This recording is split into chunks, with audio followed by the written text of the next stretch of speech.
हम बता देना चाहते हैं कि ये एक नया भारत है और आतंकवादी हमले के बाद ये भारत मोमबत्तियां नहीं जलाता, ये दुश्मनों की चिता को जलाता है। ये शांति चाहता है, पर शांति अपने शर्त पर चाहता है, और अगर अपने शर्त को नहीं पूरा किया जाए तो डिप्लोमेसी से डिस्ट्रक्शन तक का भी रास्ता जानता है। इसी बात पर हम एक शायरी कहना चाहेंगे, खतों का दौर गया अब फरमान भेजे जाते हैं, जो करते हैं भारत की आत्मा परवार वो सीधे कब्रिस्तान भेजे जाते हैं। कि हमारे दुश्मन देश में एक युवा नेता है और एक युवा नेता हमारे विपक्ष में है। दुश्मन देश का सदन अलग है, हमारे देश का सदन अलग है, वहां के नेता अलग है, यहाँ के नेता अलग है, पर इनका सवाल एक ही है। विपक्ष का सवाल और दुश्मन देश के नेता का सवाल एक कैसे हो सकता है? मैं विपक्ष के साथियों को चुनौती देती हूँ कि अपनी राजनीति से ऊपर उठ करके कभी राष्ट्रहित की सोचनी चाहिए। अगर सरहद पर सेना लड़ रही होती है तो उनसे सवाल नहीं पूछे जाते, उनको सलामी दी जाती है। अगर विपक्ष की बात सुबह से सुने जा रहे हैं और उनकी बात को ध्यान से सुने तो वो बार बार कह रहे हैं कि सरकार ने सरेंडर कर दिया, सरकार ने सरेंडर कर दिया। सरेंडर से इनका विशेष लगाव इसीलिए भी है क्योंकि इतिहास गवाह है इन्होंने कितने बार विश्व के सामने भारत का सर झुका दिया है। इनके राष्ट्रीय अध्यक्ष, कांग्रेस पार्टी के राष्ट्रीय अध्यक्ष कहते हैं कि ऑपरेशन सिंदूर एक छोटा मोटा ऑपरेशन था। ये इनकी विचारधारा का समस्या है। इनको लगता है कि ऑपरेशन सिंदूर एक छोटा मोटा ऑपरेशन था, पर ये इनकी गलती नहीं है।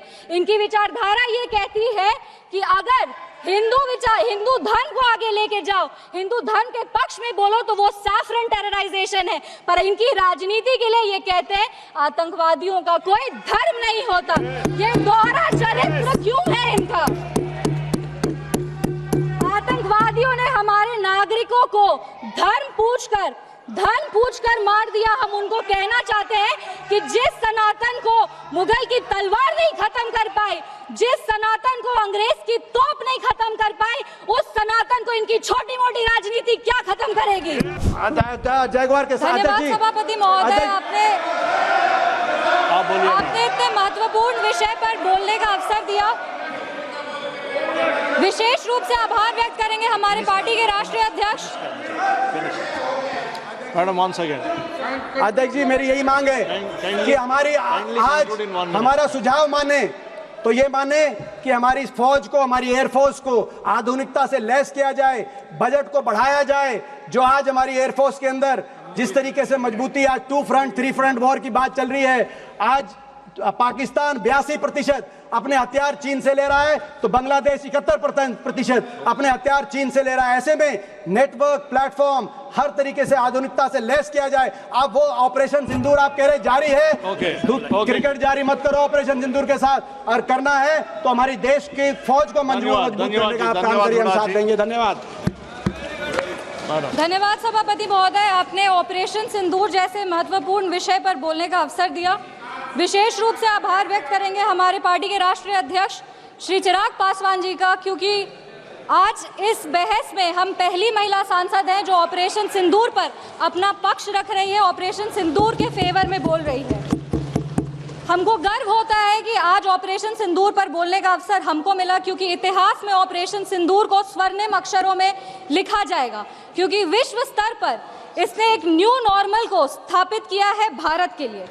ये न्यू नॉर्मल की जो नींव है वो सदियों पहले रामचरितमानस में लिख दी गई थी, जिसकी चौपाई है, बिनय न मानत जल्द ही जड़ गए 3 दिन बीत, बोले राम सकोप तब भय बिनु होए न प्रीत। इसका अर्थ ये है कि विनय और धैर्य जरूर ही महत्वपूर्ण गुण है, पर जब धैर्य का बांध टूट जाता है तो भय के बिना उसका कोई उपचार नहीं बचता। हमारी सरकार के दृढ़ संकल्प से और सेनाओं के अदम्य शौर्य के वजह से आज एक नए भारत को विश्व स्तर पर स्थापित किया गया। ये नया भारत क्या है? ये नया भारत वो है जो शांति के लिए गौतम बुद्ध और महावीर जी के दिखाए हुए पथ पर तो चलता है, पर अगर राष्ट्र सुरक्षा की और राष्ट्र हित की बात हो तो प्रभु श्री राम के धनुष को और श्री कृष्ण के सुदर्शन चक्र को भी उठाना जानता है। आज इस चर्चा के आज इस चर्चा के दो भाग हैं। पहला भाग है पहलगाम पर हुआ अटैक और दूसरा ऑपरेशन सिंदूर। पहलगाम पर जिस तरह से अटैक आतंकवादियों ने किया वो नागरिकों पर अटैक नहीं, वो मानवता पर अटैक है। आतंकवादियों ने धन पूछकर उनकी पत्नी के सामने, माँ के सामने, परिवार के सामने, बहनों के सामने सारे जो हमारे देश के नागरिक हैं उनको मार दिया।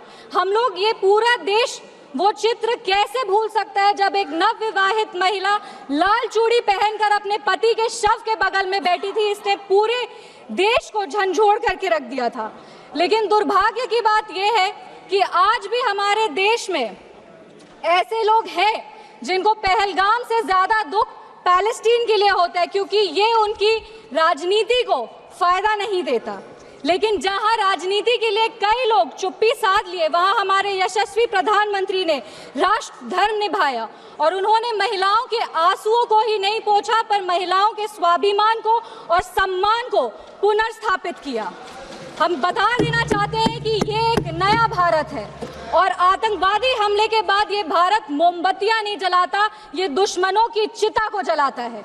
ये शांति चाहता है पर शांति अपने शर्त पर चाहता है, और अगर अपने शर्त को नहीं पूरा किया जाए तो डिप्लोमेसी से डिस्ट्रक्शन तक का भी रास्ता जानता है। इसी बात पर हम एक शायरी कहना चाहेंगे। खतों का दौर गया, अब फरमान भेजे जाते हैं, जो करते हैं भारत की आत्मा परवार वो सीधे कब्रिस्तान भेजे जाते हैं। अभी अपने कांग्रेस के साथियों का बात सुन रही थी और वो कह रहे थे कि 1971 में इंदिरा गांधी ने ये किया है, 1971 में इंदिरा गांधी ने वो किया, पर वो कभी भी 1971 का क्रेडिट बिहार के बेटे जगजीवन राम जी को नहीं देते हैं, जो तब के रक्षा मंत्री थे। बांग्लादेश ने उनको 1971 का वॉर हीरो डिक्लेयर किया था और रक्षा मंत्री होने के जंग के बाद भी उन्होंने सैनिकों के रिहैबिलिटेशन के लिए काम किया। लेकिन कांग्रेस पार्टी इसको कभी नहीं रिकॉग्नाइज करेगी, क्योंकि उनको दलित नेतृत्व से समस्या है। वो सिर्फ उनके साथ रहना चाहते हैं जो बाबा साहब के चित्र को अपने पैर पर रखते हैं। अगर हम ऑपरेशन सिंदूर की बात करें तो ये सिर्फ टेरर लॉन्च पैड्स को ध्वस्त नहीं किया, ये पूरी की पूरी तरीके से पाकिस्तान के हौसले को ध्वस्त कर दिया है। लेकिन एक आश्चर्य की बात है मैम, और आश्चर्य की बात यह है कि हमारे दुश्मन देश में एक युवा नेता है और एक युवा नेता हमारे विपक्ष में है। दुश्मन देश का सदन अलग है, हमारे देश का सदन अलग है, वहां के नेता अलग है, यहाँ के नेता अलग है, पर इनका सवाल एक ही है। विपक्ष का सवाल और दुश्मन देश के नेता का सवाल एक कैसे हो सकता है?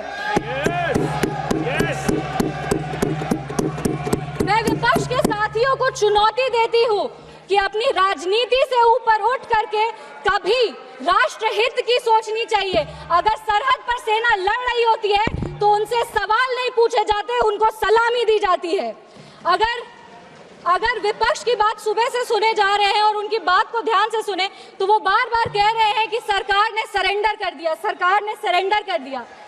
सरेंडर से इनका विशेष लगाव इसीलिए भी है क्योंकि इतिहास गवाह है इन्होंने कितने बार विश्व के सामने भारत का सर झुका दिया है। 1962 में नेहरू जी की दोस्ती की नीति ने हमारे देश के धज्जियां उड़ा दिए थे। 14,500 वर्ग मील जमीन पर कब्जा कर लिया था। अमेरिका के तब के राष्ट्रपति ने कहा था कि भारत हमसे भीख मांगते हुए आया था। 1971 में वेस्टर्न मीडिया ने प्रधानमंत्री के बारे में जो भी कहा हो, उन्होंने हमारे देश के बारे में, भारत के बारे में कहा कि भारत एक धोखेबाज देश है और भारत नागरिक धोखेबाज लोग हैं। ये था भारत का इमेज आपके शासनकाल में। 1985 में CIA के क्लासिफाइड रिपोर्ट्स है कि विदेशी तंत्र भारत की सरकार को चलाती थी। इनसे जवाब मांगिए। 2001 विश्व के सबसे बड़े लोकतंत्र के सबसे बड़े मंदिर पर हमला हुआ और ये लोग चुप बैठे रह गए। 2008 मुंबई अटैक, पूरी तरीके से देश को झंझोड़ दिया गया, पर इन्होंने कभी नहीं जवाब दिया। अगर आज आतंकवादियों को जवाब दिया है तो वो हमारे यशस्वी प्रधानमंत्री श्री नरेंद्र मोदी जी की सरकार ने दिया है। पर इनके राष्ट्रीय अध्यक्ष, कांग्रेस पार्टी के राष्ट्रीय अध्यक्ष कहते हैं कि ऑपरेशन सिंदूर एक छोटा मोटा ऑपरेशन था। ये इनकी विचारधारा का समस्या है। इनको लगता है कि ऑपरेशन सिंदूर एक छोटा मोटा ऑपरेशन था, पर ये इनकी गलती नहीं है। इनकी विचारधारा ये कहती है कि अगर हिंदू धर्म को आगे लेके जाओ, हिंदू धर्म के पक्ष में बोलो तो वो सैफरन टेरराइजेशन है, पर इनकी राजनीति के लिए ये कहते हैं आतंकवादियों का कोई धर्म नहीं होता। ये दोहरा चरित्र क्यों है इनका? आतंकवादियों ने हमारे नागरिकों को धर्म पूछकर मार दिया। हम उनको कहना चाहते हैं कि जिस सनातन को मुगल की तलवार नहीं खत्म कर पाई, जिस सनातन को अंग्रेज की तोप नहीं खत्म कर पाई, उस सनातन को इनकी छोटी मोटी राजनीति क्या खत्म करेगी? आतंकवादियों ने जब हमारे भाई लोग को मारा तो उनको मारने के पहले बोला कलमा पढ़ के सुनाओ। उन नागरिक की बहन होने के नाते, इस देश की बेटी होने के नाते हम उनको महाभारत सुनाना चाहते हैं। महाभारत सत्य और धर्म की लड़ाई जरूर है, लेकिन महाभारत द्रौपदी के प्रतिशोध का भी प्रतीक है। द्रौपदी का बदला महाभारत है और हमारी संस्कृति में है, अगर नारी सम्मान में त्रुटि होगी तो फिर से महाभारत रचा जाएगा। और महाभारत में लिखा है धर्मो रक्षति रक्षतः, जो धर्म की रक्षा करते हैं धर्म भी उन्हीं की रक्षा करता है। विशेष रूप से हम धन्यवाद देंगे हमारे यशस्वी प्रधानमंत्री श्री नरेंद्र मोदी जी का, जिन्होंने ऑपरेशन सिंदूर का नाम ऑपरेशन सिंदूर रखकर पूरी दुनिया को बता दिया है कि एक चुटकी सिंदूर की कीमत क्या होती है। और जिसने हमारी महिलाओं के, इस देश की बेटियों के, हमारी बहनों के सिंदूर को उजागर किया, उसको हमारी सरकार ने, हमारी सेना ने मिट्टी में मिला दिया है। अपने वाणी को विराम देने के पहले बस एक पंक्ति पढ़ेंगे, अगर उसूल पर आए तो टकराना जरूरी है, अगर जिंदा हो तो जिंदा नजर आना जरूरी है। भारत एक जिंदा देश है, उसकी रगों में अखंडता का और एकता का खून दौड़ रहा है, और जब जब भारत की अखंडता पे और एकता पर प्रहार होगा, भारत एकजुट होकर के मुंह तोड़ जवाब देगा। जय हिंद, जय बिहार, भारत माता की जय।